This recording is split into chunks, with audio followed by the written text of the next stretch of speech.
Bonjour, bonjour, c'est Chronos, bienvenue sur la caverne de l'oracle. Aujourd'hui, présentation de l'oracle de la magie intérieure de Fiona Horn, illustrée par Marcela Bolivar.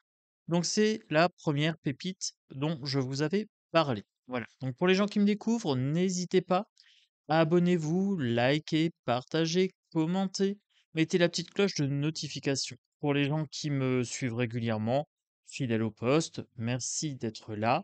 Donc, quand je vous dis que c'est une pépite, vous pouvez me faire confiance. Vous savez que j'ai un goût sûr, un goût certain pour les belles choses. Alors, c'est un jeu qui possède peu de cartes. On est sur un jeu, alors de mémoire, il y en a 36. Voilà, 36 cartes, un livre de 112 pages, 24,90 €.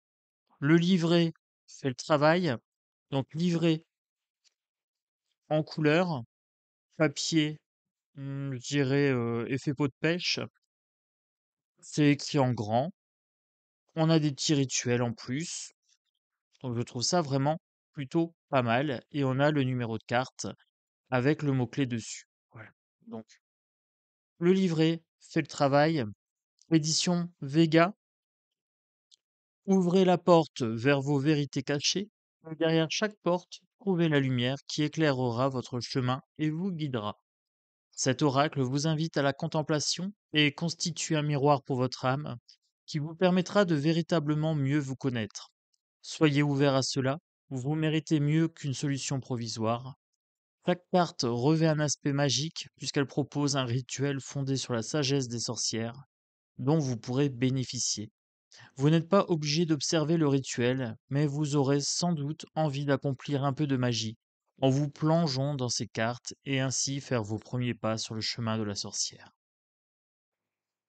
Alors, moi ce jeu, je l'ai acheté pour l'arrière de carte.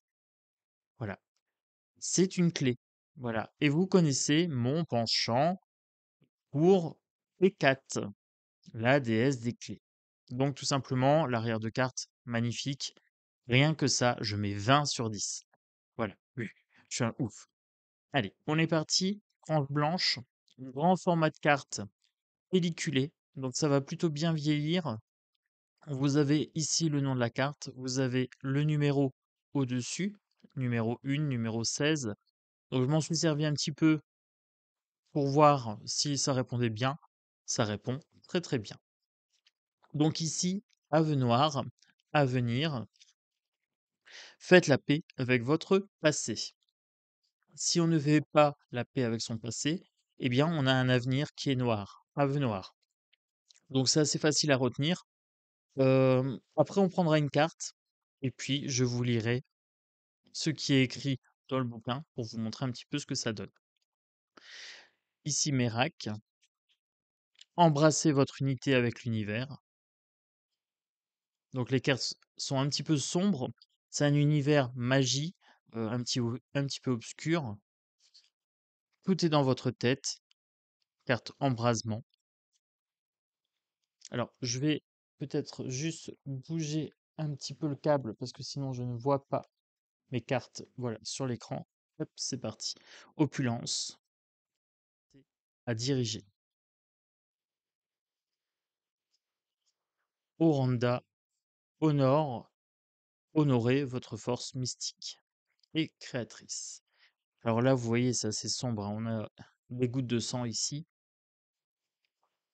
Donc c'est un jeu assez cash en énergie, très clairement. J'ai trouvé deux jeux comme ça qui vont vraiment en profondeur. Et là, je vous parle de profondeur. Vous avez ce pied qui est attaché ici.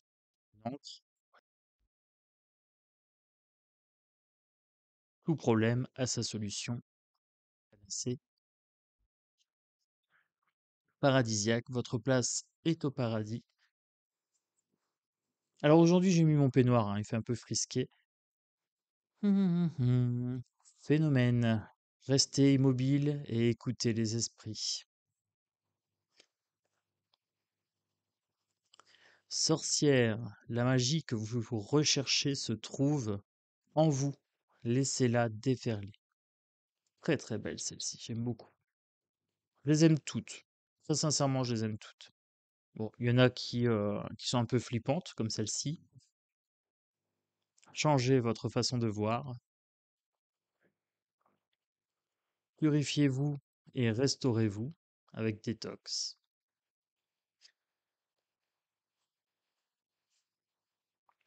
Capacité. La clé est à portée de main.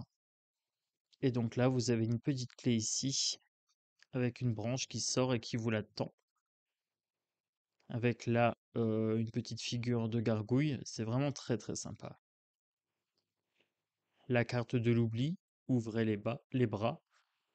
Là, on a aussi une histoire de déployer ses ailes, hein. Voilà, on a des fleurs arrachées. La carte du sortilège. Ne bougez pas et laissez l'ennemi se révéler. Là, avec une personne qui a un masque de démon. Voilà, très très belle. La carte de libération. Libérez-vous. Devenez un miroir aimant. Celle-ci pourrait être dérangeante. Voilà. Alors, il y a des cartes qui peuvent aller euh, vers un aspect qui pourrait potentiellement être désagréable pour vous, mais c'est assez intéressant justement de savoir pourquoi c'est désagréable. Voilà, qu'est-ce que ça évoque? Le but de ce genre de jeu, c'est vraiment d'aller faire du shadow work, hein. Épiphanie, révélez vos talents. Faites une pause dans votre voyage.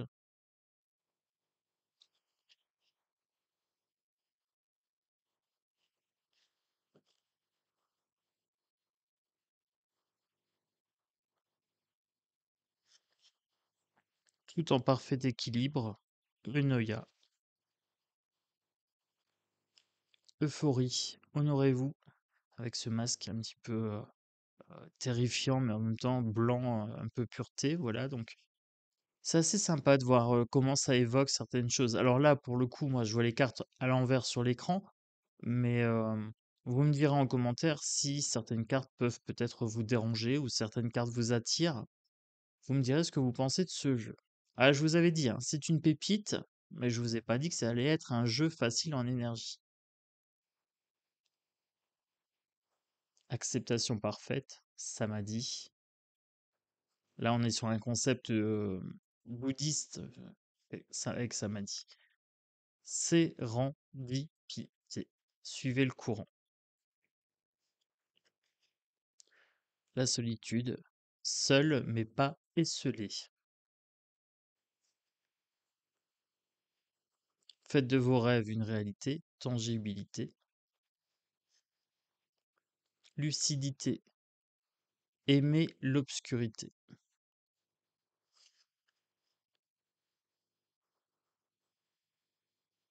Compassion envers autrui.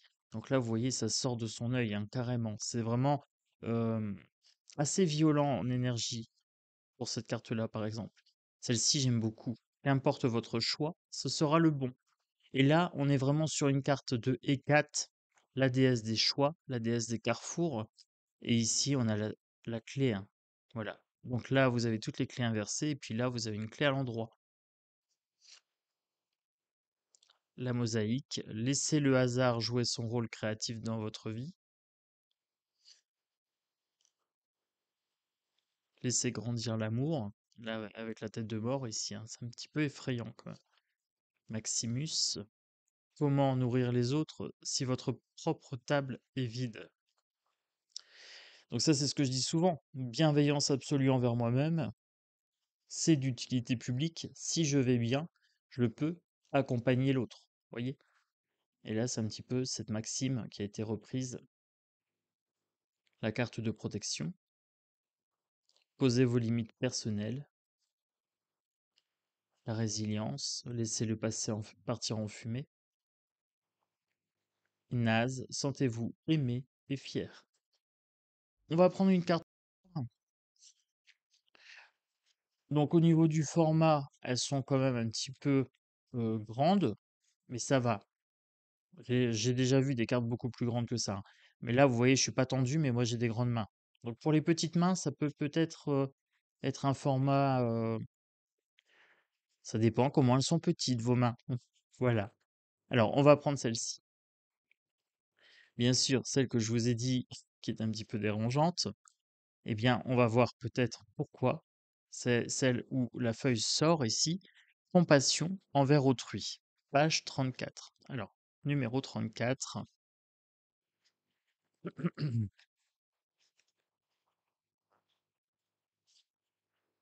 Et si vous étiez défini uniquement par votre compassion envers autrui et la bonté dont vous faites preuve, à quoi votre vie ressemblerait-elle? Comment vous comporteriez-vous si votre Ubuntu, humanité, était la seule chose qu'on remarquait chez vous? Réfléchissez à la manière dont votre bienveillance pourrait s'étendre à d'autres espèces et créatures. Vous devez faire preuve d'empathie envers les autres et vous mettre à leur place, pour le meilleur ou pour le pire. La jeune fille de la carte transperce son propre œil avec la feuille et ainsi ouvre une fenêtre vers son âme et apprend des défis et des dons présents dans la vie des autres. Elle est paisible et songeuse, aucune douleur aucune douleur, seulement une plus grande compréhension et une plus grande sagesse. L'heure est venue de remarquer les difficultés des autres et de leur apporter de l'aide. L'écouter avec compassion et patience peut apaiser la souffrance d'une autre personne. Faites passer les besoins des autres avant les vôtres, comme vous aimeriez qu'ils fassent si c'était vous qui aviez besoin d'aide. Alors, ici, on est sur une carte de compassion. Donc là, pour le coup, ça serait quelqu'un qui aurait besoin d'aide et on serait à l'écoute. Rituel, respect compatissant. Partie 1. Cherchez 3 histoires à propos d'individus ayant triomphé face à l'adversité. Prenez une douche purificatrice avec du gros sel marin. Le sel aidera à vous débarrasser de tout résidu d'énergie qui pourrait vous distraire. Au calme, lisez les histoires choisies et prenez des notes sur ce qui résonne particulièrement en vous dans le parcours des personnes décrites et ce que vous pensez pouvoir en apprendre. Soyez reconnaissant pour ces informations. Partie 2 du rituel. Faites du bénévolat dans un foyer pour personnes démunies, un refuge pour animaux ou un service d'assistance pendant une durée qui vous semble juste, jusqu'à ce que l'équilibre soit restauré en vous et autour de vous. C'est un rituel pragmatique pour le coup. Je trouve ça assez intéressant. Donc moi, je vais me faire un petit tirage, je pense, très bientôt. Alors, c'est pas un jeu que j'utiliserai beaucoup sur la chaîne. Je l'ai vraiment pris à titre personnel, celui-ci. Ça sera pour mon shadow work. Mais je tenais à vous le présenter parce que franchement, je le trouve vraiment très très beau et je le trouve percutant. Voilà, au niveau énergétique. Donc ça, c'est la première pépite, dont je vous avais parlé. 24,90 €, 24,90 €, édition Très Daniel, édition Vega. Voilà. Petite boîte en cloche qui fait le travail. Tout chez Pot de Pêche. Je l'ai acheté sur Amazon. Donc d'après moi, vous pouvez le trouver aussi dans les librairies ésotériques ou les librairies telles que le Furet, la Fnac. Voilà. Donc, les amis, j'ai hâte de vous lire. Vous me direz un petit peu ce que vous pensez de ce jeu-là. Moi, franchement, je le trouve bouleversant. Les énergies sont assez fortes et il va vraiment falloir que je me l'approprie, mais je vais me régaler. Voilà. Et ça, c'est un petit jeu Halloween qui pourrait être sympa aussi. Un petit jeu de sorcière. Voilà. Une belle soirée à vous et à très bientôt sur la caverne de l'oracle. Ciao, ciao.